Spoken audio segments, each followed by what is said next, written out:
अगर आपको भी आलस्य आता है तो इस वीडियो को देखने के बाद आपका आलस्य दूर हो जाएगा।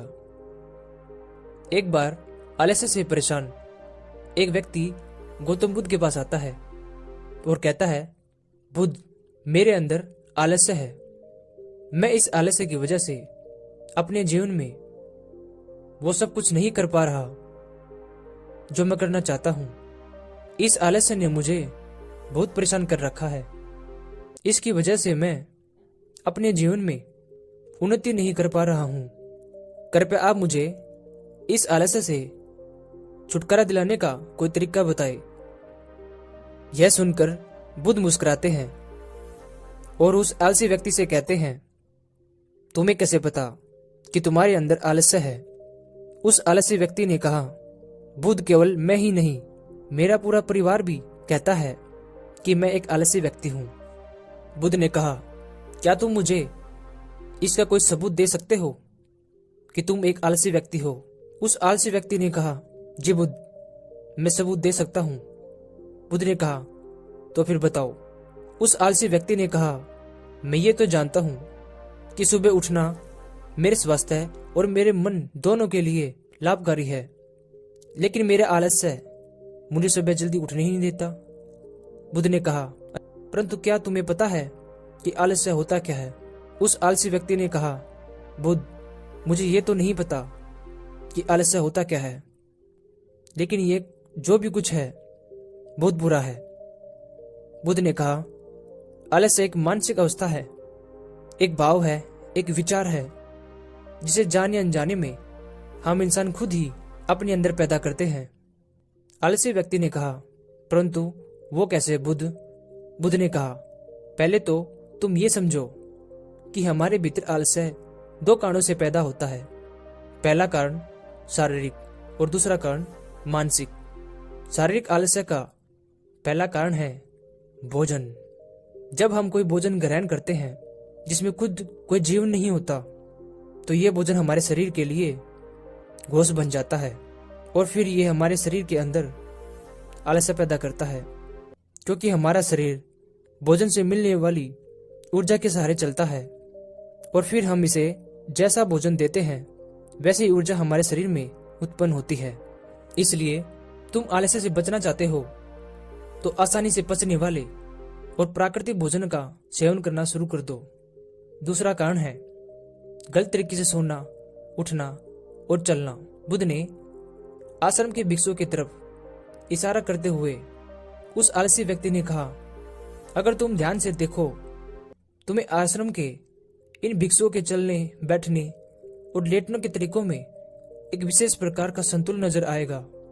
जब ये चलते हैं तो इनके पैरों के बीच एक तालमेल होता है। जब ये बैठते हैं तो इनकी रीढ़ की हड्डी सीधी होती है और गर्दन थोड़ी ऊपर की ओर होती है, और जब ये लेटते हैं तो इनका शरीर एकदम स्थिर होता है। इनके शरीर के किसी भी अंग पर कोई तनाव नहीं रहता, जिसके कारण ये गहरी और आरामदायक नींद ले पाते हैं। उस आलसी व्यक्ति ने पूछा, बुद्ध, क्या पर्याप्त नींद लेना भी उतना ही जरूरी है?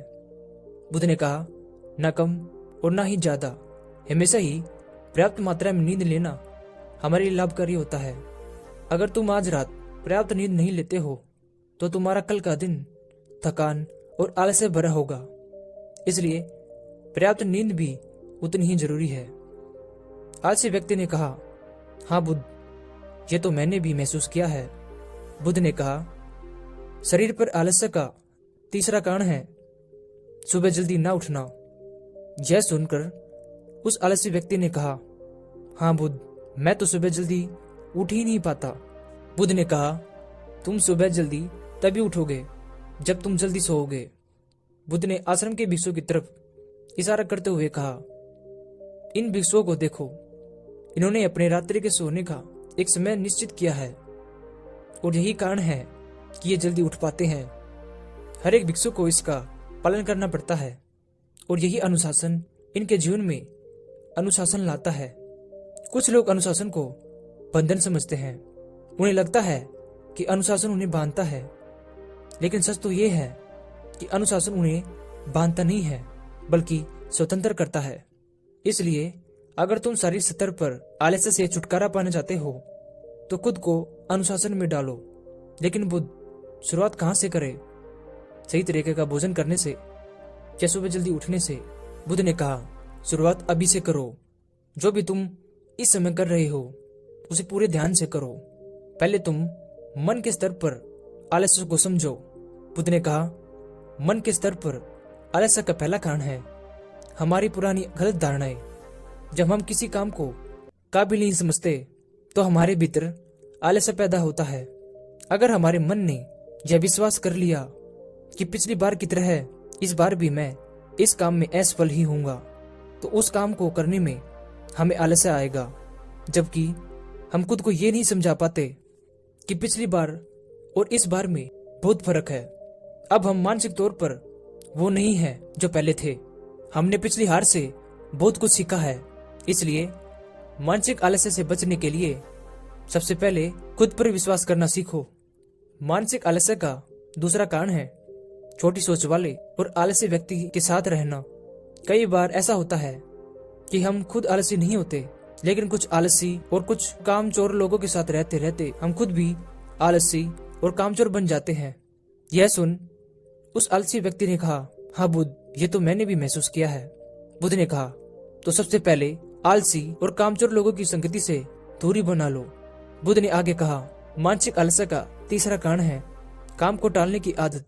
काम को टालना आलस्य और मानसिक तनाव का सबसे बड़ा कारण है। शुरुआत में तो ये हमें पता ही नहीं चलता, लेकिन धीरे धीरे यह आदत हमारे अंदर गिर जाती है और यह अकेली आदत ही किसी भी इंसान की जिंदगी बर्बाद करने के लिए काफी है। इसलिए जो काम आज किया जा सकता है उसे कल पर कभी ना टाले। मानसिक आलस्य का चौथा कारण है किसी लक्ष्य का स्पष्ट न होना। मान लो तुम किसी बड़े से रेगिस्तान में फंस जाते हो और तुम्हें जोर की प्यास लग जाती है, तब तुम क्या करोगे? उस आलसी व्यक्ति ने कहा, मैं पानी की तलाश करूंगा। मैं कोशिश करूंगा कि जल्द से जल्द रेगिस्तान के पास वाली जगह पहुंच जाऊं। बुद्ध ने कहा, लेकिन बहुत कोशिश करने के बाद भी अगर तुम्हें पानी नहीं मिले तब तुम क्या करोगे? उस आदमी ने कहा, मैं तब भी प्रयास करता रहूंगा क्योंकि मेरे पास दूसरा कोई विकल्प नहीं है। बुद्ध ने कहा, आलस्य मनुष्य को तभी घेरता है जब उसके पास कोई स्पष्ट लक्ष्य ना हो या बहुत ही विकल्प हो। मन के स्तर पर आलस्य का पांचवा कारण है किसी काम को करने की कोई बड़ी वजह न होना। अगर मान लो तुम किसी कीमती गहने को लेकर एक सुनसान रास्ते से जा रहे हो, लेकिन तुम चलते चलते बहुत थक जाते हो और तुम्हारा मन कहीं बैठने का होता है और तुम एक बड़े से पेड़ के नीचे बैठ जाते हो। तुम अभी बैठे ही थे कि तुमने देखा कि दूर से कुछ डाकू तुम्हारी तरफ भागे आ रहे हैं। तो क्या ऐसी परिस्थिति में भी तुम्हारा आलस्य क्या तुम्हें भागने से रोकेगा? नहीं ना। तुम्हारा आलस्य तुम्हारे केवल उन्हीं कामों को करने से रोकता है जिन्हें करने की तुम्हारे पास कोई बड़ी वजह नहीं होती। वह आलसी व्यक्ति कहता है, बुद्ध, आलस क्या होता है? आज आपने मुझे सब कुछ समझा दिया है। आज के बाद मैं कभी आलस्य नहीं करूंगा। आपका बहुत बहुत धन्यवाद बुद्ध।